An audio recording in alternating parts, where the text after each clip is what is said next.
ummadaha dunida ku nooli nolosha wuxuun bay ku qiyaastaan ama gaalaha ha ahaadaan ama muslim ha ahaadaan waxbay nolosha ku qiyaasaan aan gaalada xataa idin soo qabto waxaa laga yaabaa ninka gaalkii noloshiisa inuu ku qiyaasto inuu shaqaysto quudkiisa maalmeed inuu soo saaro iyo wuxuu cuni lahaa wuxuu huwan lahaa iyo fasaxa uu samarka qaadan doono xagaagay fasax tagaane xagaaga fasaxa uu geli doono inuu tuurist noqdo intuu dayuurad raaco ama wax raaco shandad weyn qaato inuu meel soo booqdo oo dhulka cadceedal iyo wax soo maro wax soo indhaindheeyo oo uu soo noqdo ninka caadiga ee reer yurub noloshiisa saasuu u qorshaystaa sanadku markuu bilaabo ayuu bilaan buuggiisa yar buu qaataayo wuxuu xisaabiyaa 12 bilood mushaharku qaadan doona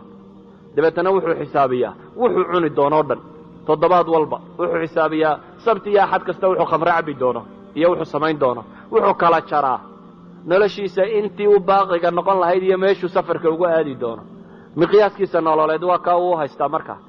in yar bay leeyihin oo darabawta in darabawta way leeyihin aan nolosha waxba ku xisaabin oo dhimatay laakiin intooda badani waxaad moodaa nolosha inay qaabkaa u xisaabiyaan innaga bal dadkeenna weydiiye waa maxay miqyaasku nolosha ku qiimeeya madaxweynaha iyo baalashluhu miqyaas quroo ka dhexeeyaa jira soomaalida oo aan ahayn darabawt ma wada lahaa wuxooduba waa isku darabawt miqyaas ka dhexeeya muxuu yihi qof kastoo shaqaynaya wuxuu ku qiimaynaya 2 mijood oo jaada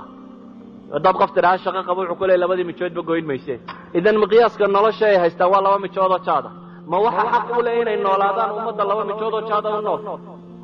noloshiisii dhammayd qofka ku qiimaysanaya 2 mijood oo jaada camalku maanta oo dhan qaban lahaa miisaanka loo hayo lagu eegaya waxa weeyaan 2 mijood ma jaraya mise jari maayo saad u noolaanaysaa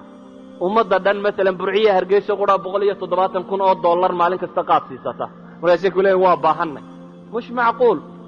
ummadda markaa ka madaxda waa ilaa ka baalashalaayi mijinjaada ay u haystaan miqyaas ilxayaa wa micyaari ilxayaa uu mijinjaada yahay miyay xaq u leedahay inay noolaato waxay leenahay caqliga ka weyn wax laga bedelaa ummaddu intay sidaan u fakarayso socon mayso inta cuquushu noocan tahay socon mayso miqyaas ilxayaa waa inay wax ka bedelaan waxay u nool yihiin waa inay dareemaan ummadda tan iyo nolosheeda sida wax looga bedelayaa idinkunba idinku xidhan yihin cid cirka ka soo degayso oo la sugayaana ma jirto ikhwatii fi lcaqiida